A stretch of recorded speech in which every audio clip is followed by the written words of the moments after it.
ng bagong series, God Empowers, Influence that Shapes Generations. Ngayong Youth Month po, importante. Maalala natin yung paalala ni Apostle Paul kay Timothy. Sabi ni Apostle Paul kay Timothy, let no one look down on your youthfulness. Yung mga kabataang tumayo kanina, wag niyong hayaang tignan kayo ng mababa ng ibang tao porket bata kayo. Hindi yun ang ano. No, bakit? Sabi, rather in speech, sa inyong pananalita, in your conduct, sa inyong ugali, in your love, sa inyong pagmamahal sa kapwa, in your faith, yung inyong pananampalataya, and your purity. Importante pong sabihin ko ito. Show yourself an example of those who believe. Gusto ko pong mag-focus dito sa purity. Bakit? Noong 2021 po, may sinusundan akong survey, no? Na ginagawa po ng isa sa mga institutes dito sa Pilipinas. For every number of years po, sinesurvey nila yung mga kabataang 15 to 24 years old. 15 to 24 years old. At ang tanong po nila, ito bang mga kabataang ito ay mayroon ng karanasan pagdating po sa sex? Either naabuso sila o pinili nilang gawin iyon. Pataas ng pataas po, parang spaghetti pataas ang number. Kaya po noong 2021, 87% ng mga Pilipinong 15 to 24 years old ang nagsabing mayroon na silang karanasan. 67% of women 15 to 24 years old naman ang umamin na meron na silang karanasan. That's year 2021. Ngayong taon pong ito, na-discover natin na ang pinakabatang buntis sa Pilipinas ay 8 years old. Yes. Kaya bakit tayo nag-youth month as a church? Kailangan ho nating baguhin yung takbo ng mundo, ng Pilipinas, ng bansa natin. Mag-uumpisa yan sa inyong mga pamilya. Kung magulang kayo, ituro ang tamang daan sa bata. Kung mga kabataan kayo, pumili ng tama. Tindigan ang tama. Huwag kayong magpa-apekto sa kultura, sa uso, sa dami ng tao. Sundan niyo ang Panginoon para hindi niyo masayang yung buhay na binibigay sa atin. Marami pong young leaders in history. Alam natin ito, si Alexander the Great po ay naging hari, 20 years old. Ganong kabata. Si Joan of Arc po, wala pang 20, 17, hindi pa nagde-debut. Nag-lead na po ng buong army at nanalo po sila. Si George Washington po, kilala sa Amerika, syempre, isa yan sa mga fathers nila, di ba? 20, meron na siya, nagli-lead na siya ng militar. 21 po, nanalo na siya sa isang gyera. Ganong kabata. Si Jose Rizal po, nagsulat ng 2 nobela in his 20s. 2 nobela, anong nobela yon? Naalala nyo pa ba? Noli Me Tangere at El Filibusterismo. At yung 2 nobelang iyon ang nagsimula ng himagsikan. It started, it opened the eyes of the people na we have to fight itong mga pang-aabuso sa atin. Bata pa lang po yan. Ang pinakabatang general ay si General Luna. Hindi, joke lang. Hindi si General Luna to. Si General Gregorio del Pilar or Goyong. 22 years old, the youngest general in the Revolutionary Army. Alam niyo po, ang mga kabataan, kaya nilang baguhin ng takbo ng atin pong bansa. Kung pipiliin lang nilang magtino, di ba? Kung pipiliin lang nilang sumunod sa tama, pwedeng magbago ang Pilipinas. Kung third world tayo, baka maging first world. Wow, nangarap, di ba? Baka maging first world country tayo pag naging tama yung mga kabataan. Alam niyo po ba maraming pagbabago ginagawa, inuumpisahan ng mga kabataan? Ang EDSA, People Power, ay inumpisahan ng mga kabataan. Kaya naman na-inspire ang Bangladesh. At noong 1990, napatalsik nila yung kanilang presidente at na-restore nila ang demokrasya. Marami pang mga sumunod, katulad noong 2011 sa Egypt, napatalsik si Mubarak. Di ba? Dahil nagkilos protesta yung mga youth, yung mga estudyante, yung mga aktivista. Sa Sri Lanka, nangyari din yan. 2022, napatalsik si Rajapaksa. Kabataan ang nag-umpisa dyan. At sa Bangladesh, last year, napatalsik po si Prime Minister Hasina. Kabataan din ang nag-umpisa. And this year, sa Nepal, nabalitaan niyo ba yung nangyari sa Nepal? Ano pong nangyari sa Nepal? Tinanggal ang epal. Hindi, joke lang. Sa Nepal po, ano nangyari? Nagprotesta ang mga Gen Z. Bakit? Kasi pinagbawal ang social media. Ganun. Hindi pwedeng bawal. Magwe-welga kami, nagwelga sila. Pero korupsyon din ang nilabanan nila. Nepotism. Yan, yung mga nepo babies doon. Napatalsik. Nag-resign. Kaya po ng mga kabataan baguhin ang takbo ng kwento ng buhay ng mga Pilipino. Mainit po ito sa akin kasi bata ako, namulat na ako sa welga. Grade 4 ako nung nagpatalsik tayo ng isang presidente. Blank, blank, resign. Yun, pinasigaw sa amin sa school. Kasi daw parang papalayasin yung presidente. So nagsisisigaw ako doon. Tapos parang feeling ko, wow, ang sarap naman ito. Kaya lumaki po ako na talagang passionate ako sa politika. So sobrang passionate ko, nung college ako, naging aktibo ako, aktivista ako nung college. In fact, nung college ako, gumagawa kami ng mga music videos. Alam niyo ba tong kantang to? Pamilyar ba sa inyo si Glock 9? Naaalala niyo ba yung music video na yan? Hindi niyo alam? Kasi nga bata pa kayo eh. Siguro, ano pa lang kayo, dumidede pa kayo nung mga time na yan. Pero may kwento yan. Tao po, nandyan po ba kayo sa loob ng malaking bahay at malawak na bakuran, mataas na pader, pinapaligiran, at nakapilang mga mamahaling sasakyan, mga bantay na laging bulong ng bulong, wala namang kasal pero marami ang nakabarong. Alam niyo ba yon? Kayo po na nakaupo, naalala niyo na? Subukan nyo namang tumayo. Bakit feel na feel ko to? Kasi kami gumawa ng music video. In fact, in some of the scenes, makikita po ninyo ako. Yan ako, nakaupo. Pero mabilis lang yung eksena ko kasi ang kinakalaban ko dyan, simbahan.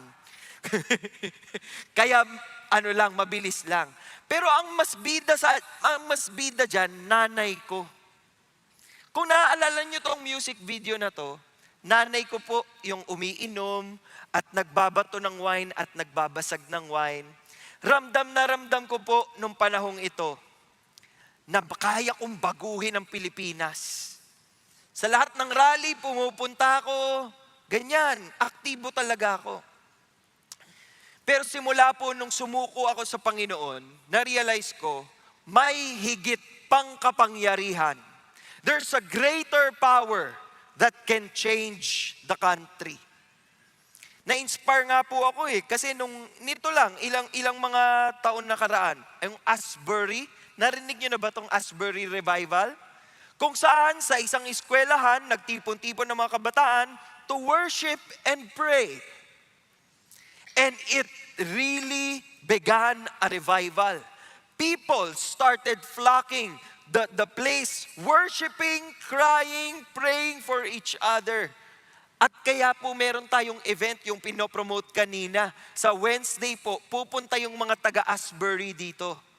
Yan po para sa mga youth, single, at kung sino pa pong gustong pumunta sa MPH. Ang mensahe natin ngayon ay tutunghayan natin, tutuklasin natin how God develops leaders. Kung gusto nating baguhin ang Pilipinas, tingnan natin kung paano natin mababago ang Pilipinas sa way ni God. If we follow God, we will be able to change the direction of the family, the direction of your school, of your office, of your workplace, of this country. So tingnan natin kung paano. Ang tutunghayan po nating kwento ay kwento, kilala niyo ba kung sino to? Sino po ito? Moses. Sino po yung kasama ni Moses? Joshua. Very good. Oh. May mga active dito. Si Joshua. Si Joshua po ang naging assistant ni Moses. Ano po siya? Aliping sa gigilid. Nasa gilid-gilid lang. Laging nakasunod kay Moses. Pero si Joshua po ay naihanda para mag-lead ng mga Israelita to conquer the promised land. Paano ginawa yon? Tinuruan siya. No? Tinuruan siya ng kanyang bossing. Ang bossing niya ay si Moses. At makikita niyo po sa Exodus 33 verse 11, the Lord used to speak to Moses face to face, just as a man speaks to his friend. When Moses returned to the camp, his servant Joshua, the son of Nun, a young man. Ibig sabihin, bata pa lang siya, nakaserve na siya kay Moses, nakikita na niya lahat yung mga ginagawa ni Moses, at malaking inspirasyon yon para sa kanya. No? So susundan natin anong natutunan ni Joshua kay Moses. Unang-una po niyang natutunan ay obedience. Sabihin nga sabay-sabay, 1, 2, 3, go. Obedience. Pagsunod. Kayo po ba ay marunong sumunod? O, ba't konti lang sumagot? Isa pa. Kayo po ba ay marunong sumunod? Yan. Di ba? Kung marunong tayong sumunod, dapat kapag pag nagpula ang ilaw sa traffic light, titigil. Hindi bibilisan. Di ba? Pag po sinabi ng magulang maghugas ng pinggan, hugasan mo na yung pinggan. Hindi po mamaya na. Huhugasan mo na. Kasi iipisin yan, dadagain yan. Di ba? Susunod ka agad. Susunod, sabi ni, di ba, sa TV. Sabi ni Charles Spurgeon, a man is not far from the gates of heaven when he is fully submissive to the Lord's will. Kapag tayo ay nag-o-obey sa mga taong itinalaga ng Diyos to lead us, mga magulang natin, gobyerno, guro, di ba, o bossing sa trabaho, asawa, ang susunod po, by the way, mamaya natin titignan na kung sino susunod. Pero sabi dito, when you obey in the way of God, you are fully submissive to the Lord's will. Sinusunod mo siya. Yun po ang nangyari dito kay Joshua. Tingnan natin. Exodus 17, una nating makikitang umaaksyon si Joshua. Ibig sabihin, meron siyang kakayahan. Tingnan niyo sinabi ni Moses sa kanya, choose men for us and go out, fight against Amalek. Makipaglabang ka kay Amalek. Si Amalek po, siya po ang mga ninuno siya ng mga Amalekites. Pag binagbabasa ho kayo ng Bible, malalaman nyo doon, yung Amalekites, palagi nilang kalaban yan. Lagi nilang nakakaawa yan. So itong unang beses nilang magkalaban, at sabi ni Moses sa kanya, tomorrow I will station myself on the top of the hill with the staff of God in my hand. Nagigets niyo po ba yun? Ang sinasabi ni Moses, magtawag ka ng kakampi. Maghanap ka ng kakampi sa'yo, tapos makipaglabang kayo. Bukas aakyat ako sa hill. Bibit-biting ko yung staff. Kung ako si Joshua, at loko-loko ako, sasabihin ko, unfair. Bakit kami lang makikipaglaban? Di ba? Magre-reklamo yan. Bakit hindi kami pwede sumama sa'yo? Bakit kami? Baka mamatay kami doon. Maraming angal. Pero hindi, marunong sumunod si Joshua. Sabi dito, Joshua did as Moses told him and fought. Lumabang ka doon, nakipaglaban agad. Marunong sumunod.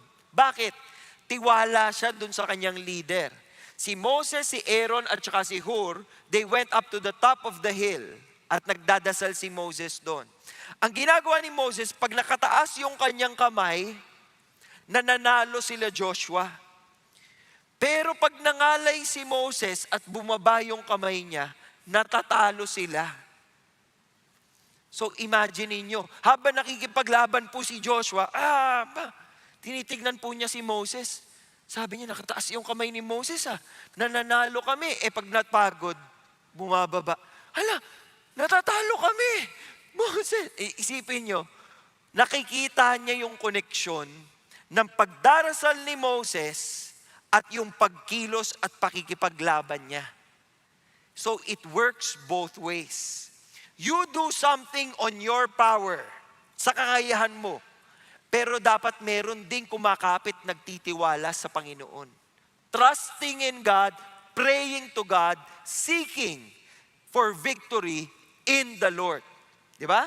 So yan po ang natutunan. Ngayon, isa po sa mga scripture na nagsasabi sa ating bata pa si Joshua, kasama na niya si Moses, ay Numbers 11. Sabi diyan, Joshua the son of Nun, the attendant of Moses from his youth, ibig sabihin mula bata hanggang tumanda na po si Joshua at marunong nang makipaglaban, kasama siya ni Moses. At doon natuto siya kung paano mag-obey. Sabi ni Warren Wiersbe, before God uses a person greatly, He trains them deeply in the school of obedience. Pakitignan nga po yung mga anak ninyo kung kasama ninyo ngayon, natututo po ba sila sa school of obedience? Pag sinabi po ninyong matulog na, natutulog po ba o nanonood ng Netflix pa rin? Pag sinabing kumain ka ng gulay, gumaganon po ba? O sumusunod naman, di ba? Pag natuto silang sumunod, bakit importanteng matutong sumunod ang mga bata? Paglaki nila, marami pa silang susundin. Teacher nila, susundin nila. Batas, susundin nila, bawal tumawid, nakamamatay. Tapos nakikipagpatintero sa kalsada, di ba? Dapat pag sinabi magbayad ng tax, magbabayad ng tax. Di ba? Para wala nang maging korap. Yung mga korap, wag na tayong baka nanonood kasi sila eh. Pero yung mga korap, nako, manda kayo. Kayo pong mga nakaupo. Hindi, joke lang. O balikan natin si Joshua. Ano nangyari? Pag napapagod si Moses, bumababa ang kamay. So anong ginawa? They took a stone and put it under him. Pinaupo. Pinaupo si Moses. Pagkatapos, Aaron and Hur supported his hands. Itinaas yung mga kamay ni Moses, hinawakang ganyan. So nakaganon si Moses. Di ba? At dahil ganon, his hands were steady until the sun set. And Joshua overwhelmed Amalek and his people with the edge of the sword. Natalo po nila.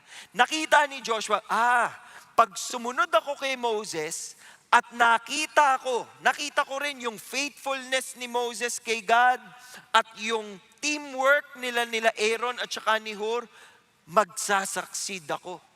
So inspiring yon para kay Joshua. Ngayon, para sa ating lahat dito, iba-iba po ang authorities natin. Sa Bible po, meron tayong authority, si God at ang kanyang salita. Makikita niyo po yan kay Peter tsaka kay John. Sinabihan po si Peter and John, shh! Huwag na kayong mag-discuss tungkol kay Jesus Christ, ha? Tumanggi sila. Sabi nila, whether it is right in the sight of God to give heed to you rather than to God, you be the judge. Pero kami, hindi namin mapipigilan. We cannot stop. We can't stop. Yan. We can't stop speaking about what we have seen and heard. Susunod sila kay Lord. No matter what happens, ang pinakasusundan natin ay Panginoon. So alam nila yan. Hindi lang po yan. Meron ding parental authority. Parental authority. Patayuin po natin lahat ng anak na hindi pa po nag-aasawa. Bata pa kayo at hindi pa kayo nag-aasawa. Anak po kayo, buhay pa ang magulang ninyo, binabantayan kayo ng parents ninyo, at wala pa po kayong asawa. Ibig sabihin, nagre-report pa kayo sa magulang ninyo.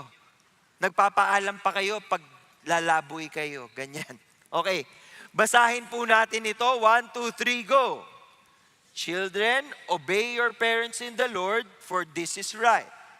Honor your father and mother, which is the first commandment with a promise, so that it may be well with you and that you may live long on the earth. Kayo ba ay nag-o-obey your parents in the Lord or pasaway kayo to your parents? Obey your parents. Malinaw, children? Okay, pwede na maupo ang children. O yung mga magulang, nakatabi nila, tandaan yung tumayo sila today. Ha? Tapos mamaya, yan po ang isusumbat ninyo sa kanila. Hoy, sabi mo, mag-obey ka na. Hugasan mo to. Siga yung magulang. Okay, hindi lang po bata ang may authority. Okay? Sino pang may authority? Ito pa ang husband po ay authority over the wife. Kaya wives, submit to your husbands as to the Lord. Yung husbands naman, you submit to the Lord. Ibig sabihin, wala kayong gagawin na hindi gusto ni Lord. Kaya yung mga asawang babae, kausapin niyo po yung asawa ninyo. Hayaan niyo silang mag-lead. Yung iba kasi nagre-reklamo, wala namang yung asawa ko eh. Pag nagtanong, saan kayo kakain? Saan mo gusto kumain? Ang sagot ng asawa ko, kayo. Di ba? Totoo ba yun? Oh, hapunan na. Daddy, saan mo gustong kumain? Kayo. Tapos yung mga babae, frustrated na frustrated. Ano ba yan? Kala ko pa naman siya ang leader. Ganito po gawin nyo, mga wives, no? Wives, kaway nga po ng mga wives. Wives, okay. Pag ganyan po ang asawa ninyo, bigyan niyo ng room to practice His authority. So bigyan nyo ng choice. Next time na magtatanong kayo, uy, saan tayo kakain? Kayo. Bigyan nyo ng choice. Chowking, Jollibee, McDonald's, Burger King, Wendy's. Ito, 5. Kayo bahala. Tanggalin ko na yung mga hindi masyadong masarap. O eto na lang, 3 na lang. Saan mo gusto? Kayo nga bahala. Ikaw ang leader. 2 na lang. Dito o dito? O sige, doon na lang. Yan. O, kakain daw tayo, sabi ng daddy ninyo. Ganon. I-reinforce ninyo kay mister na desisyon niya yan. At susuportahan ninyo. Wag ho kayong, kunyari, sinabi ni mister, o sige, dito tayo sa chicken kakain. Tapos nagdadabog kayo. Pangit naman dito eh. Tapos kumakain, ganyan. Hindi niyo ho siya na respeto. Dapat, pag kumain ka, buti dito tayo kumain. Parang gutom pa ako mamaya. Ganyan. Paramdam niyo naman po kay mister na, praise God, nagdesisyon ka. Di ba? Employer, yung mga bossing ninyo, wag niyo yung kinukulam. Huwag niyo pong pinapakulam yung mga bossing ninyo. Respetuhin sila at maging sa leader po ninyo sa church. Kung kayo ay part ng D group or kung kayo po ay namiministeryohan po ng mga pastor ng CCF o kung saan man ho kayo nagsisimba, sila po ay authority din in the faith. So, obedience ang unang lesson. Pangalawang lesson, faith. What is faith? How do you define faith? Ang nanay ko po, nung bata siya, nagtitirintasan sila ng book nung kaklase niya, tapos tinawag siya ng teacher. College yata siya nun eh. Theology teacher, tinawag siya, Miss Lopez, define faith. Eh, nanay ko nagbabasa ng Bible. So pagtayo niya, sabi niya, faith is the assurance of things hoped for, the conviction of things not seen. Yan po ay verse sa Bible. Nasa Hebrews po yan. At yun po ang tunay na definisyon kung ano ang faith. It is the assurance of the things that you are hoping for. By faith, kinakapitan mong Panginoon na magkakatotoo itong mga pangako niya. By faith, naniniwala at nagtitiwala ka. It is conviction. By faith, alam mong pag sinabi ni Lord, bawal to, bawal to. Hindi ko to gagawin dahil kasalanan nito. Martin Luther said, faith is a living, daring confidence in God's grace, so sure and certain that a man could stake his life on it 1,000 times. Kaya nga po sinabi ni Apostle Paul, for we walk by faith, not by sight. Tayo po ay nabubuhay by faith. Di ba? Hindi natin alam kung anong mangyayari sa ating kinabukasan. But by faith, nabubuhay tayo. Kayo po, napapractice nyo ang faith ninyo. Sinong nagsabi sa inyo na kaya kayo ng upuan na inuupuan ninyo? Di ba? Naniwala lang kayo na pagdating nyo dito, uupo kayo dyan at safe kayo. Kapag ho kayo ay nag-order ng Grab, kayo ho ay nagpa-practice ng inyong faith. Bakit? Paano nyo nalalaman na hindi po kinalikot ng Grab driver yung pagkain ninyo? Di ba? Tapos pagdating pa sa bahay ninyo, sarap. By faith, ini-enjoy nyo yung bagay na yan kasi naniniwala ka, hindi nila to ginalaw. Ha? Pwede itong kainin. Pag kayo ay nag-order ng tubig sa isang restaurant, by faith, naniniwala kayo na hindi nila sa CR kinuha yung tubig. Di ba? Yung inom nyo pa po, may ganun pa. Malay mo, kinuha nila yan sa ibang lugar. Pero by faith, nagtitiwala ka na hindi ka lolokohin. Yung mga may jowa dyan, by faith, inuohan mo yung katabi mo ngayon. Sino nagsasabing dadaling ka niyan sa kasal? By faith lang. Lord, please. Lord, please. Sana ito na. Di ba? Yung mga prayer ng mga single. Sana ito na. Paalala ko po sa inyo, sinabi sa Hebrews, without faith, it is impossible to please God. Kung wala kayong faith, wala kayong tiwala, hindi kayo nananampalataya at nagtitiwala sa Panginoon, it is impossible to please Him. Kahit nagsisimba ho kayo at nauupo kayo dyan, kung mauupo naman kayo at matutulog, wag ho kayong matulog ngayon. Dahil pag uwi nyo sa bahay, hindi na kayo makakatulog. Mapupuyat kayo, kaya dumilat po kayo ngayon. Di ba? By faith, it is impossible. Without faith, it is impossible to please God. Kaya dapat pinapractice po ninyo yung inyong trust sa Panginoon at kumakapit kayo sa tiwala sa Kanya. Bakit daw? For he who comes to God must believe that He is. Anong must believe that He is? Parang bitin. Di ba? Must believe that He is what? Must believe that He is God. That He is sovereign. That He knows what you need. And that He is able to provide. That He is good. That He is kind. That He is loving. But that also He is just. He is righteous. And He is angry towards sin. You must believe in all these attributes of God so that your faith will become stronger. Not only that, you must believe that He is a rewarder. May reward. Kayo ba mahilig kayo sa rewards? Diba? Gusto ko yung may premyo. Gusto ko yung mananalo ako ng something. Ito po, when you have faith in God, He is a rewarder of those who what? Seek Him. Kailangan hinahabol, hinahanap mo ang Panginoon palagi. You are hungry for the time spent with God. Nagbabasa ka ba ng Bible mo every day? Nagdi-devotion ka ba? Committed ka ba sa Kanya? You will please Him when your faith is with Him. So tingnan natin ang faith ni Joshua. Tingnan niyo po.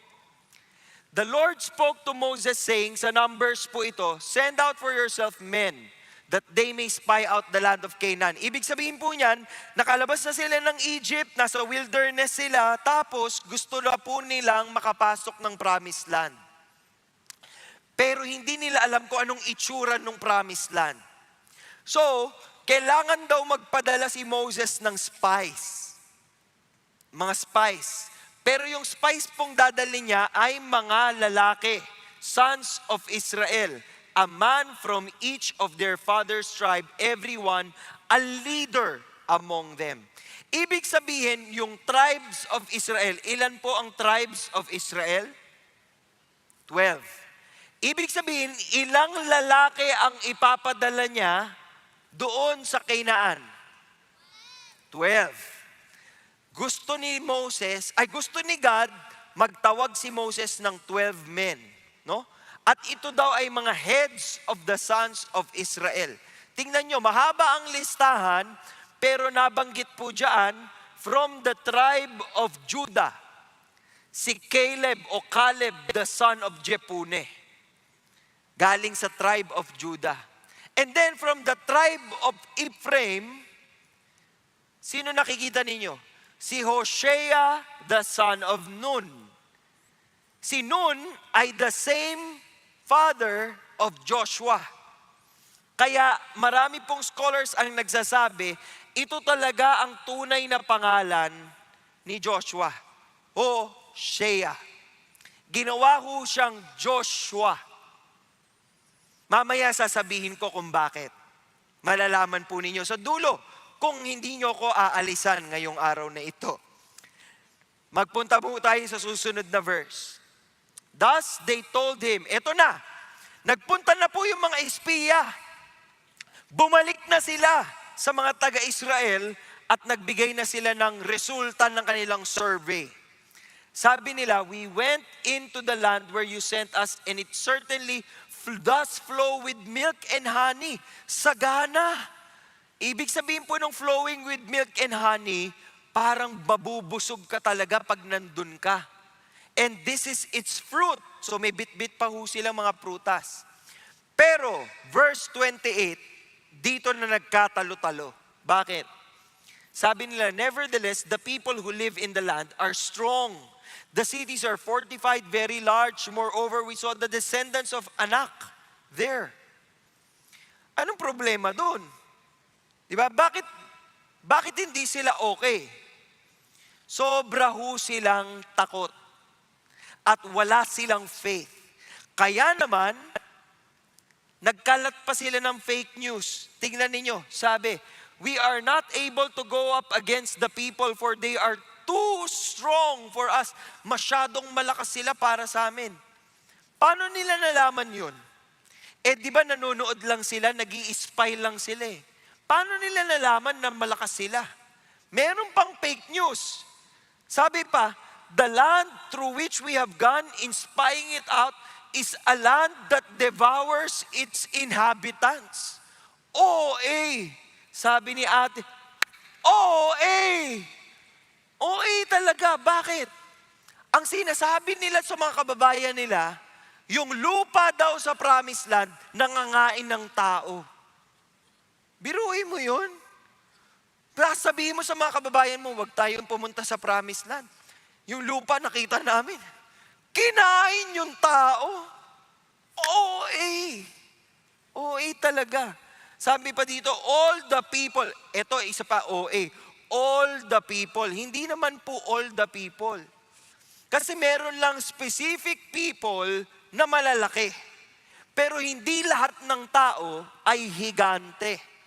Sabi pa nila, there also we saw the Nephilim, and we became like grass. OA. We became like grasshoppers in our own sight. Alam nyo po, maliit na tao lang ako. Kaya nga yung iba sa inyo, akala grade 5 lang ako. Maliit talaga ako. Opo, ito na ako. Ako to. Di ba? Maliit ako. Pero kung itatabi mo ako sa 6-footer, Hindi ko mararamdamang parang tipaklong ako. Marahil kung yung 6-footer, ganyan, gano'n ba, 5 feet ako, o 1 feet lang, ay foot pala, 1 foot lang ang lamang nung 6-footer sa akin, o edi, kaya, hindi ako mukhang tipaklong. OA sila. OA. Grabe, para kaming mga tipaklong, parang insekto lang kami sa laki nila. Imaginein po ninyo, kung gaano kalaki yung mga taong dinidescribe nila, kung sila ay parang insekto. Ano to? Ano, yung mga napapanood sa Marvel? Di ba? Hindi ganun eh. Ang problema sa mga taong kasama ni Joshua at Caleb, kinumpara nila yung sarili nila sa mga higante. Ibahin niyo po si Joshua at si Caleb. They compared the giants with God. So kinontra po nila, by faith. Sabi ni Joshua at ni Caleb to those who spied out the land, pinunit nila yung kanilang damit. They spoke to the congregation of the sons of Israel. Ang sinabi nila, maganda yung lupa. Sobrang ganda doon. Sobrang ganda, okay tumira doon.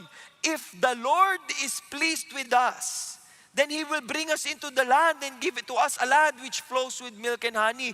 Kung i-please lang natin si Lord, kung matutuwa lang si Lord sa atin, kaya natin yan. We can do that. Only do not rebel against the Lord, please. Huwag kayong magrebelde. Let's have faith in God. Kaya natin to by faith. They will be our prey. Their protection has been removed from them, and the Lord is with us. Do not fear them. Kala mo, may epekto yung sinabi nila. May full of emotion, may pagpunit pa ng damit. Anong gustong gawin ng tao sa kanila? But all the congregation said, to stone them with stones. Babatuhin nila ng bato si Joshua at si Caleb. Ganun sila kaloko-loko. No? Kaya galit na galit ang Diyos sa kanila. Tingnan ninyo.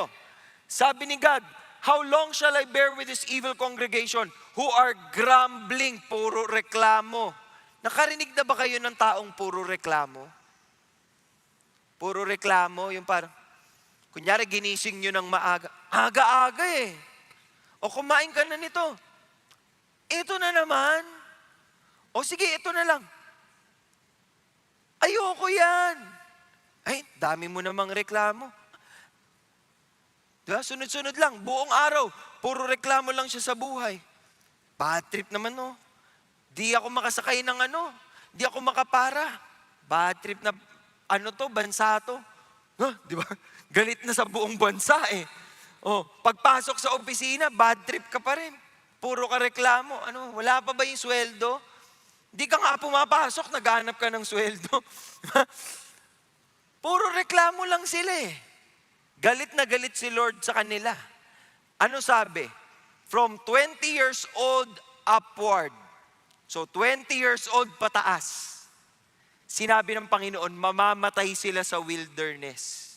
At hindi sila makakapasok ng promised land except Caleb the son of Jephunneh and Joshua the son of Nun. Bakit sila mabubuhay? Kasi they exhibited faith. May pananampalataya at naninindigan sila kay Lord. Tanungin po ninyo yung katabi nyo, ikaw ba may faith ka kay God? Tanungin po ninyo para magising. May faith ka ba kay God? Yan. Ito pinakamaganda. Hindi pala pinakamaganda, lahat maganda eh. Kailangan ding matuto ni Joshua ng courage. Courage. Ano ang Tagalog ng courage? Wala bang Pilipino dito? Ano? Okay, sabi ng mga bata dito, nagsa-Sunday school na lang po kami. Okay lang, wag ko kayong mahiya sa amin. Kami na lang po mag-uusap dito. Ano ang courage? Katapangan. Katapangan, no? Ang original pong salita kung saan galing ang courage ay salitang Latin, core. Anong ibig sabihin ng salitang core? Puso. Puso. Kaya ako, kapag naglalaro ang gilas, ang sinisigaw natin dati, puso. Di ba? Bakit tayo sumisigaw ng puso? Pag po binigay nila yung kanilang buong puso, kaya nilang manalo. Yun po yung ibig sabihin ng courage. Lakas, tibay ng loob. Buong buo sa loob mo. Courage is not the absence of fear. It is the inner strength to do what is right. It is a decision to act in faith despite the fear. It is trusting in God's faithfulness, God's power, and leaving the consequences to Him. Kung kayo po ay natatakot at may mga kinakatakutan po kayo, saan po kayo takot? Saan kayo takot? Kay Judith daw. Takot sa Judith, ayaw magbayad. Marami tayong kinatatakutan. Natatakot kayo yung pangamba ninyo, kaya ba natin bukas? Makakatawid pa ba tayo next week? Di ba? Kaya ba natin, kaya ba ng pamilya natin harapin itong pagsubok na ito? Tandaan po ninyo sinabi kay Isaiah, sa Isaiah 41, "Do not fear, for I am Panginoon. I am with you. Do not anxiously look about you, for I am your God. I will strengthen you. Surely I will help you. Surely I will uphold you with my righteous hand." At lahat po ng tao sa Biblia natuto pong kumapit at magkaroon ng tibay ng loob. Katulad po ng mga apostol sa Acts chapter 4. Nagdasal sila to have confidence, to have courage, and they were able to preach. They were able to share. When they were filled with the Spirit, they spoke the Word of God with boldness. Ito ang mahalaga para kay Joshua. Dahil nung namatay si Moses, si Joshua po ang naging susunod na leader ng Israel. Ito na. Okay? Tatawid na sila papuntang Promised Land. Matindi po yung tungkulin kay Joshua. Kaya naman sa Joshua 1-2, sinabihan po si Joshua, "Moses, my servant, is dead. Now therefore arise, cross this Jordan, you and all these people, to the land which I am giving to them, to the sons of Israel." Anong pinapagawa sa kanila? Every place on which the sole of your feet treads, ibig sabihin lahat ng lugar na dadaanan ninyo, sa inyo. Binibigay ko sa inyo. Just as I spoke to Moses, no man will be able to stand before you all the days of your life. Walang kakalaban sa inyo. Walang pwedeng gumapi sa'yo or tumalo sa'yo, Joshua. Just as I have been with Moses, I will be with you. I will not fail you or forsake you. Kung kayo po si Joshua, lalakas po bang loob ninyo? Magiging matapang po ba kayo?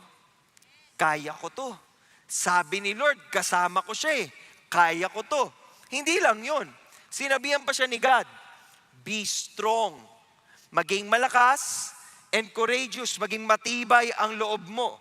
For you shall give this people possession of the land which I swore to their fathers to give them. Mapapasa inyo. Pero may kondisyon.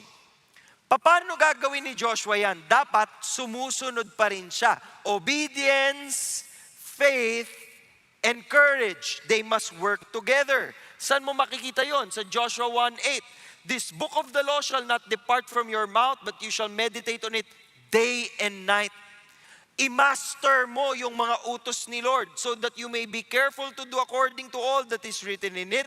For then you will make your way prosperous and then you will have success. Magsasucceed ka basta sumunod ka kay Lord. Yun sigurong mensahe sa inyo ngayon. Magsasucceed tayo kung sumusunod tayo sa Diyos. Ngayon, kung hindi kayo nagbabasa ng Bible, paano kayo susunod?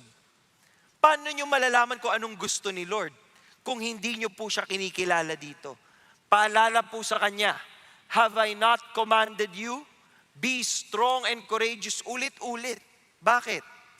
Para matandaan niya. "Do not tremble or be dismayed, for the Lord your God is with you wherever you go."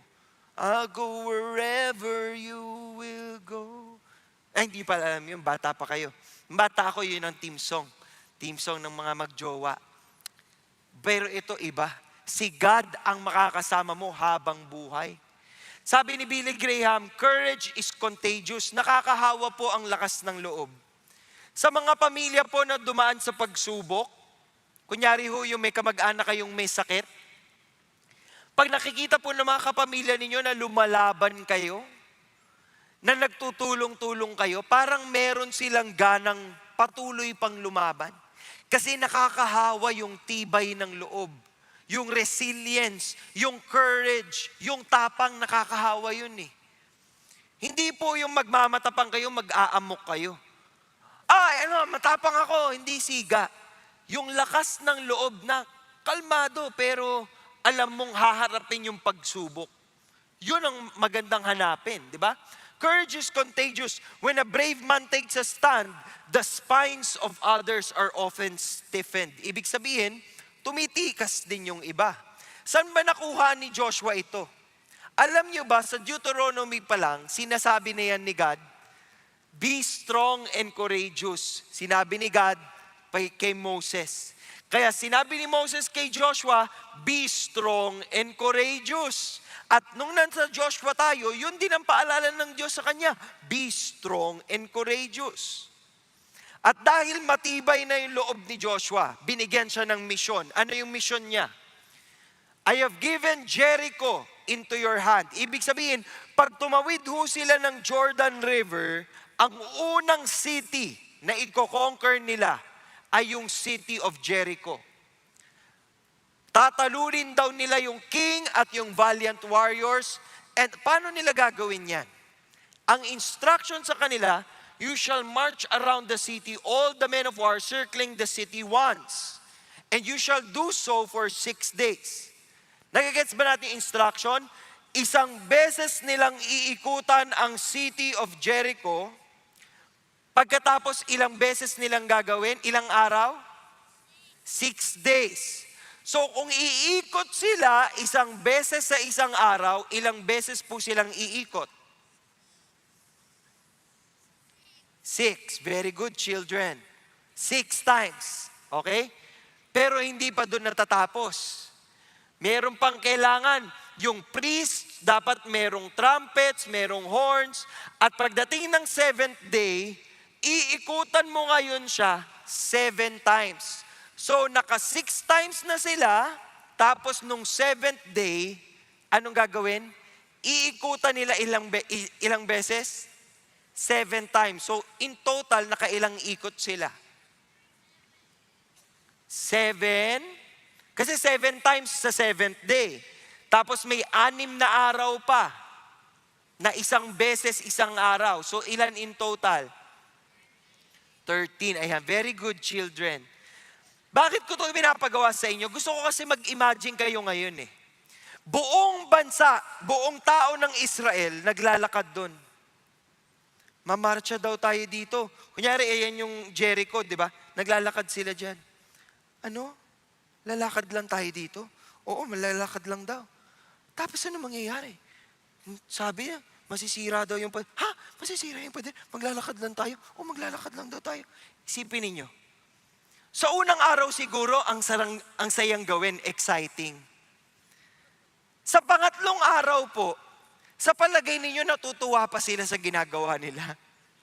Siguro sa pangatlong araw, dumidikit na sila dun sa pader. Walang biyak. Ha?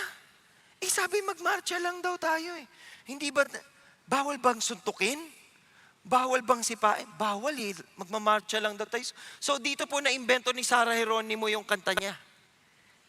Ikot-ikot lang, ikot-ikot lang, ikot-ikot, ikot pa, ikot-ikot lang, ikot-ikot lang siya. Tapos nung 6th day na, pinanonood na siguro sila ng mga tao sa loob ng Jericho. Anong ginagawa nun? Tingnan mo, para silang ewan.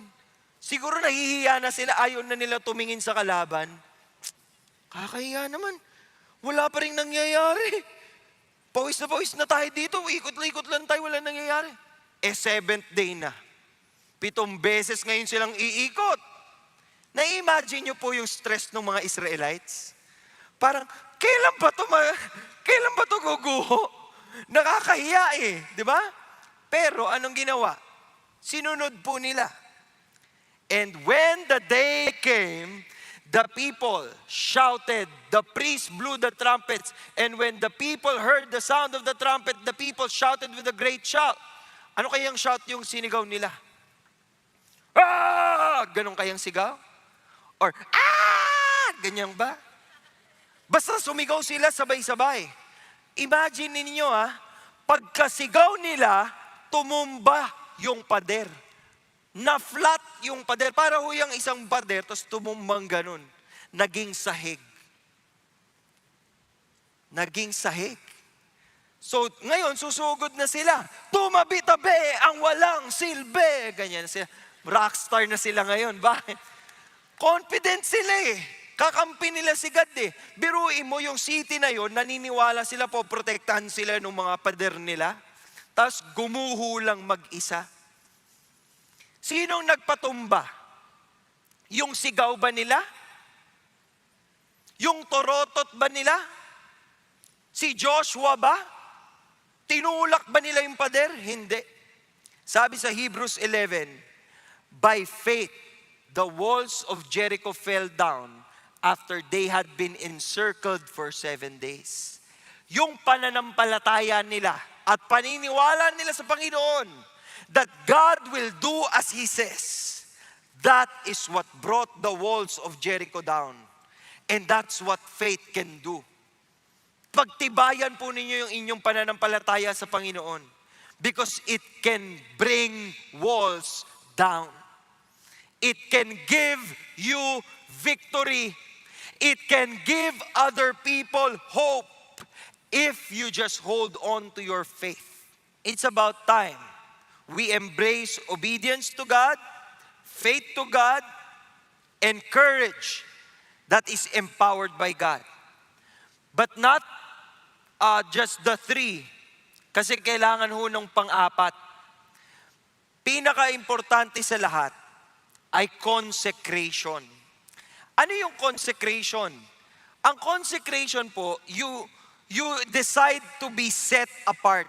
Ibig sabihin, yung buhay mo, hindi na para sa iyo lang. Hindi na para sa uso. Hindi na para sa gusto lang ng iba. You are set apart for God's purpose. Ano ba yung plano ni Lord sa iyo? Ano ba yung gusto ni Lord na gawin mo? You should be set apart. And by being set apart, kailangan may mga isusuko tayo. Isusuko natin yung mga mali nating ginagawa. Kunyari, hindi ba kayo mag-asawa, pero kayo ay nagsisiping? Kasalanan yun. Kunyari, nag-a-attendance ka sa opisina, umalis ka na ng gantong oras, pero hindi ka pa nag-log out. Tapos sabi mo na lang sa friend mo, paki-log out mo ako. Di ba? Mukha ka patuloy nag-OT. Yung mga hindi nagbabayad ng tax. Hindi yan nasunod. Yung mga nangungurakot. Ayan, patatamaan na naman po natin sila. Tama na, sobra na. Magsisi na kayo. Bago dumating si Jesus. Di ba? Isuko nyo na yan, ibalik nyo na yung pera namin. Joke lang. Consecration. We have to choose to stand for what is right. At yun po ay naging malaking problema nila Joshua. Alam nyo kung bakit? Pagkatapos po nilang nagtagumpay sa Jericho, ang susunod na bayan na pupuntahan nila ay ang bayan ng Ai. AI. Yes, modern. May AI na sa Bible. Tingnan po ninyo. AI. Okay? Pero doon sa Ai, natalo sila. Marami sa kanila ay namatay. Kaya po parang gumuho ang buhay ni Joshua. Joshua tore his clothes sa Joshua 7, fell to the earth, his face before the ark of the Lord until the evening. Umiiyak, nagmumukmuk doon. Both he and the elders of Israel, and they put dust on their heads. Tapos nakipag-usap siya sa Diyos, no? Binasa natin to kanina. Alas, O Lord God, why did you ever bring these people over Jordan? Only to deliver us into the hand of the Amorites, to destroy us. Bakit mo to hinayaan, Lord?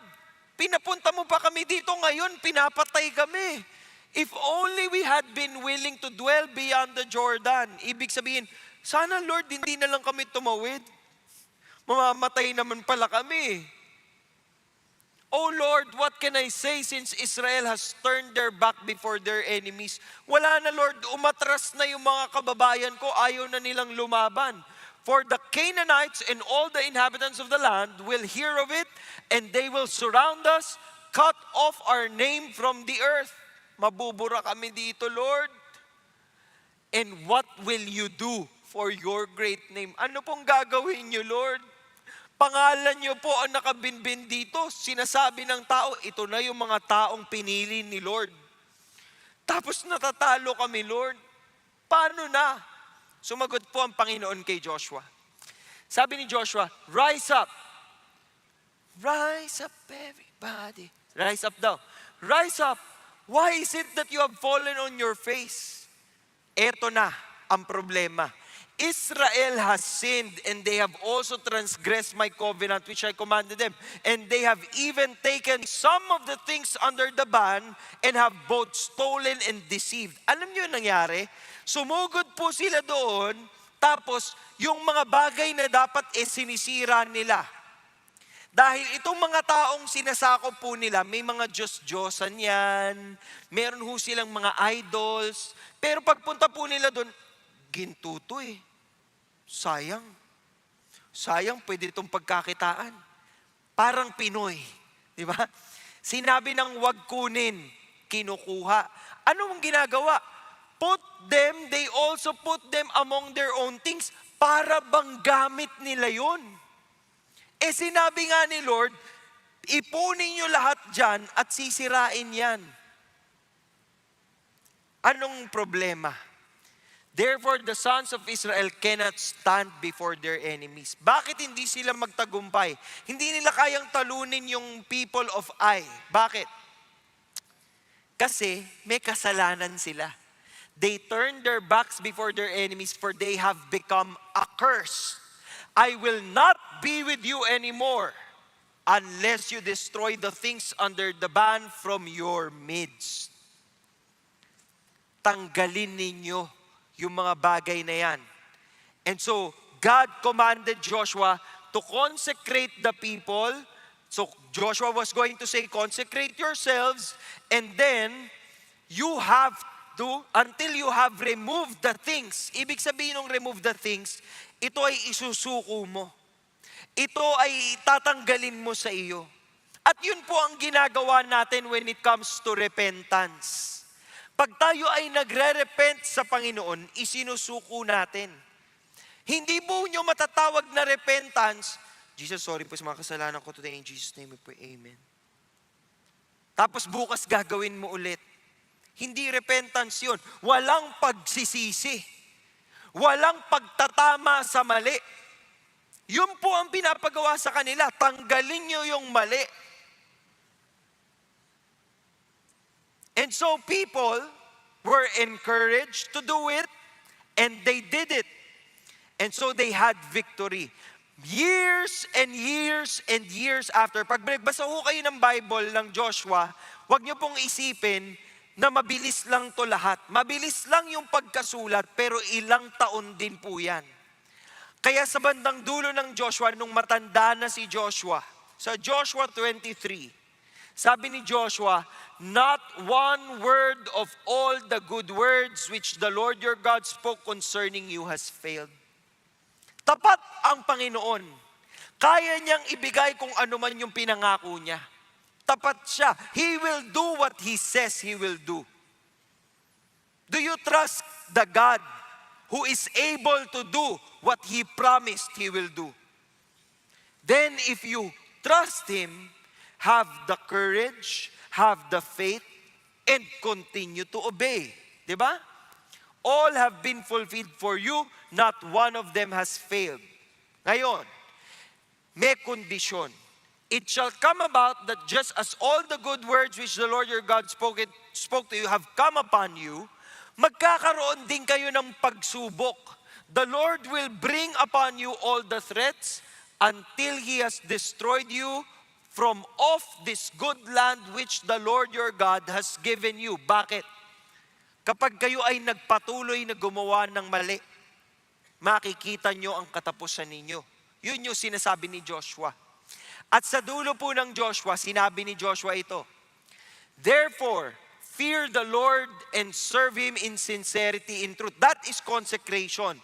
That you fear God and that you will serve Him in sincerity and truth and put away the gods which your father served beyond the river and in Egypt. Lubayan nyo na yan, bitiwan nyo na yan, kasalanan na yan, and choose to follow the Lord. He says in 24 verse 15, if it is disagreeable in your sight to serve the Lord, kayong bahala. Kung ayaw ninyo mag-serve kay God, kayo bahala. Yun ang sinasabi ni Joshua. Basta, pag ibang Diyos ang sinamba ninyo, may parusa. Pero pag loyal kayo kay Lord, okay. Sabi ni Joshua, but as for me and my house, we will serve the Lord. Sabi ko sa inyo, sasabihin ko ang ibig sabihin ng pangalan ni Joshua. Hosea po ang pangalan niya. Hosea po ang ibig sabihin nun ay inililigtas. Ginawa po ni Moses na Joshua ang pangalan ni Hosea. Dahil yung salitang Joshua po ay galing sa Yeshua, nang ibig sabihin, the Lord is my salvation. Siya ang magliligtas sa akin. Ang parehas na pangalan ni Joshua, when you translate it, it is Yeshua. And when you translate it to the common English word that we have today, guess what the name is? Jesus. Kaya ho sinabi sa Acts, believe in the Lord Jesus and you will be saved, you and your household. Nasa Panginoong Hesukristo ang tunay na tagumpay. Believe in the Lord Jesus and you will be saved. Hindi lang sarili mo, kundi yung buo mong pamilya. How many of you are still praying for your families to come to the saving faith? Meron pa kayong mga kapamilyang gusto nyong makakilala pa kay Lord. Diba? Ang dami pa natin, no? Kung gusto po nating, how many of you gusto nyo magbagong Pilipinas? O mas marami. Mas marami yung gusto magbago yung Pilipinas kesa yung mga kapamilya nila. Ano nangyari? Gusto nyo tumigil na yung korupsyon, di ba? Gusto nyo magtino na tayo. Bumoto kayo ng tama next time para matino tayo. Pero hindi yun eh. Wala sa tao ang pag-asa ng Pilipinas. Kahit sinong ilagay mo dyan, tao lang yan. Ang kailangan natin makilala ng tao, si Hesukristo. Dahil si Jesus, kaya niyang baguhin ang bansang ito. Pero hindi po magbabago ang bansang ito kung hindi kayo susuko, kung hindi tayo susuko sa Kanya. So now I will ask you to close your eyes and bow your heads. Sa punto po ito, sa pagkakataong ito, katulad ng consecration na ginawa ni Joshua sa mga tao ng Israel. Kung meron man po kayo na gustong isuko kay Lord, alam nyo na meron kayong ginagawang masama, may ginawa kayong mali, na hindi kalugod-lugod kay Lord at gusto nyong baguhin na ito. Panahon na po ngayong araw na ito. Grab nyo na yung opportunity na isuko ito kay Lord. Pwede nyo hong sabihin kay God, Panginoon, Paulit-ulit na lang ako nagkakamali. Paulit-ulit ko na lang pong ginagawa itong mga bagay na ito. Nadadapa ako. Pero ngayon, Jesus, I call upon your name. Gusto ko na pong mapagtagumpayan ito. So today, I will surrender. Kung kasalanan ang isinusuko mo sa Panginoon, isuko mo yan ngayon. Pwede mo ring isuko sa Panginoon yung mga desires mo, yung mga plano mo sa buhay. Panginoon, hindi na ako ang Diyos. Ikaw ang Diyos, ikaw ang masusunod, susuko ako sa iyo. If you are consecrating yourself today, can you raise your hand? I want to pray for you. May isinusuko ka kay God. Pwedeng buhay mo, pwedeng mga plano mo, pwedeng mga kasalanan mo. Pero ngayon, nagdidesisyon ka, Panginoon, sumusuko ako sa iyo. In fact, yung mga nakataas ang kamay, gawin nating mas matibay ito. Pwede ka bang tumayo? Tumayo ho kayo. Panatilihing nakataas ang ating kamay as we pray. Jesus, we surrender everything to you. Today, I declare that you have full control of my life. Simula ngayon, Panginoon, susunod ako sa iyo. At simula ngayon, wala akong ibang pupurihin, kundi ang pangalan mo. Jesus,